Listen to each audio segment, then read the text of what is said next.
Okay, so I thought I would do a quick review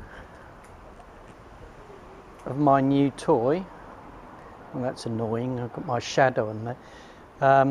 It's my Galaxy Cruz kayak, which I have done one or two modifications to.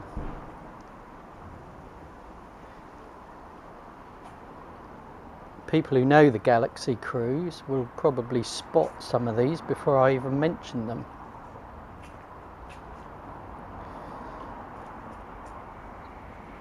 So if I start at the back, I've added this box to put things in, extra tackle, but I have to say that it doesn't actually work that well, because when you're sitting in the seat and you try to turn around and get things out of here, it makes the kayak wobble around quite a lot. So what I'm going to do is I'm going to change the box, keep this lid, but I'm going to put a hatch on the lid. I've used this kayak about three times, and on my second go I fell out of it, which didn't prove too expensive because I didn't lose that much stuff, but it was rather embarrassing to get soaking wet and then have to pack up and go home. So at the back here we've got my little box that I've made, so bear in mind this will change.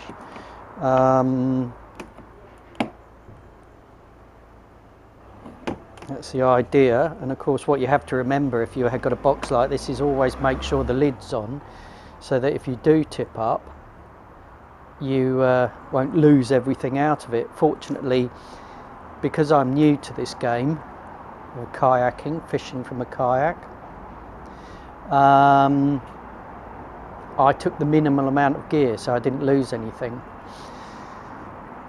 It usually comes with a crossover bungee cord, but I've taken that off. There's the seat and my life vest, which I'll go into later. Has this trap which has got a little tackle box in there, which I'm not using. What I have found invaluable in my few trips out is to put my mobile phone and my car keys in a watertight box, so that if I do turn it over, which I have, I don't ruin my mobile phone and ruin my car keys.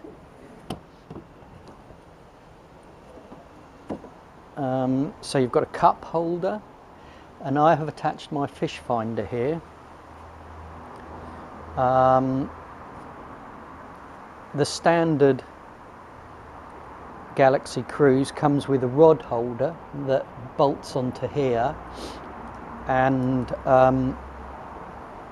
I took that off, bought a cheap star mount bracket and cut it and re-drilled it so it would fit the pre-drilled hole that's already there, and that's worked pretty well. I'm not convinced that this is the right place for the fish finder, because if you've got the sun in your eyes, and bear in mind you're sitting here, you can't always see what the fish finder's saying. Little hatch up the front, and that's where I put the battery for the fish finder. I'll go through a few of the mods I've done with it now. Actually no, what I'll do is I'll go through a few of the issues that I've found with this. Now what you have to bear in mind is this is extremely cheap kayak. My outlay with everything, apart from the fish finder that I pre-owned, is less than about £350 at the moment. So I'll carry on. You've got pre-drilled and mounted holes which work to put these star brackets on, which you can buy after sale. I've mounted a couple of smaller brackets here to clip things to, and I bought an extra rope holder or sort of tie up. It comes with 4 fish holders and of course the 4 rod holders, and the rod holder in the middle, cup mount. All the scupper plugs are supplied, and I purchased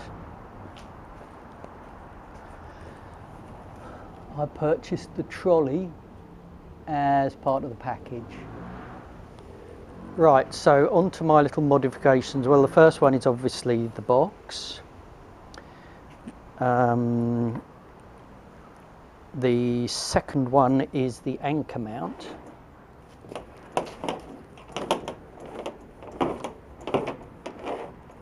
That was very simple, just some more cord. Took the cord that you get with the kayak, took it out of these, mounted that. This is all rather temporary at the moment because I'm waiting to see how it works. I've made an anchor.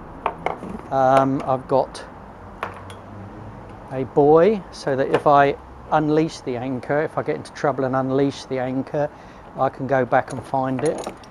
And oops, a little I think that's 1 kilogram anchor from Decathlon. Another extra that I bought was an extra cushion. I bought that off eBay. The fish finder I already had, and I mounted the I hope you can see that. I mounted the transducer through the scupper hole here, drilled a hole through the scupper plug, pulled that through. You can see that it's a bit temporary. Drilled a hole here and made sure it was well plugged with silicone and this plastic plug, and then the battery goes in here. I'm using a dry battery so that if it tips up I don't get acid everywhere. A sealed battery, I should say. Now I've only found a few issues and they're fairly minor. The first is, I've got a snail on board. The first is the scupper plugs, no matter how hard I press them in, they leak. This was the reason I fell out of the kayak on my second outing, because what happened was the scupper plugs under the seat leaked and I was getting a wet arse, and I was trying to get the water out and sort myself out, and I tipped the kayak over. Schoolboy error, my fault, not the kayak's fault. And got me very wet. Could have cost me a lot of money if I had a lot of kit in the kayak, but fortunately I didn't. Am I still recording? Yes. The other minor issue I found is that this isn't very good for holding the oar, or the paddle I should call it. The problem I've found with that is that if you put the paddle there, this pings out and you lose the paddle, and that's obviously why I've got the Galaxy paddle leash with a compass. Now what else have I got to tell you about it? I think for a budget kayak it's brilliant. Kayaking UK have tested it at sea and it was performed very well inshore, not far out. You can't go far out to sea in this. I think the anchor is quite important because you don't realise how much, if you're fishing in a river or a canal, how much of the water's running, so you can't hold a spot for very long. But you have to be extremely careful when anchoring the kayak, because I'm guessing that is one of the easiest times to tip your kayak over or end up in trouble. That's why you need this release rope system. If you look on YouTube, you'll find lots of YouTubes from America about it. So you can quickly unleash the anchor, let it go, the kayak will drift away from the anchor, and then when you're out of trouble, you can then come back and pick it up, so you haven't lost your anchor.